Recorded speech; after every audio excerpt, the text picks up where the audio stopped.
welcome back to another YouTube video by SmartPath Tutoring. This one is on GCSE Physics, specifically on the density of materials. The particle model can explain density and the three states of matter. Density is a measure of the compactness of a substance. It relates to the mass of a substance to how much space it takes up, i.e., it's a substance's mass per unit volume. The density of an object depends on what it's made of and how its particles are arranged. A dense material has its particles packed tightly together. The particles in a less dense material are more spread out. If you compress the material, its particles would move closer together and it would become more dense. You wouldn't be changing its mass, but you would be decreasing its volume. So, density is calculated as mass over volume. The states of matter. The three states of matter are solid, for example ice, liquid, for example water, and gas, for example water vapor.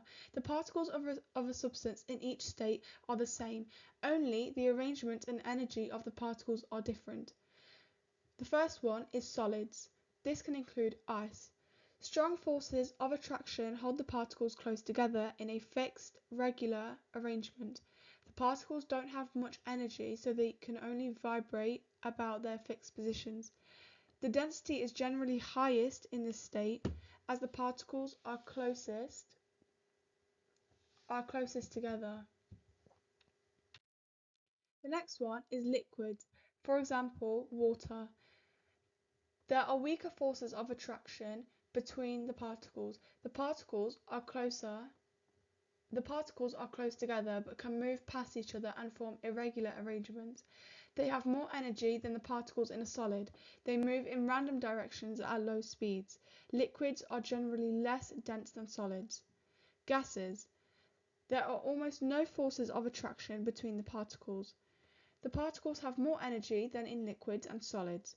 They're free to move and travel in random directions at high speeds. Gases are generally less dense than liquids. They have low densities. You need to be able to measure density in different ways, so this is a required practical. To find the density of a solid object, you need to use a balance to measure its mass. If it's a regular solid, start by measuring its length, width and height with an appropriate piece of equipment, for example a ruler. Then calculate its volume using the relevant formula for that shape. For an irregular object or irregular solid, you can find its volume by submerging it into a Eureka can filled with water. The water displaced by the object will be transferred to the measuring cylinder. Record the volume of water in the measuring cylinder. This is the volume of the object. Next, plug the object's mass and volume into the formula to find its density. So you can see the picture illustrating this.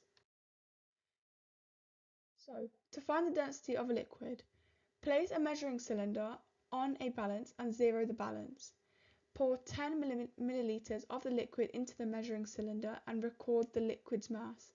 Pour another 10 milliliters into the measuring cylinder, repeating the process until the cylinder is full and recording the total mass and volume each time. For each measurement, use the formula to find the density. Remember that 1 milliliter equals 1 centimeter cubed. Finally, take an average of your calculated densities. This will give you a value for the density of the liquid. And that's the end of the video. Hope you all enjoyed and found it useful.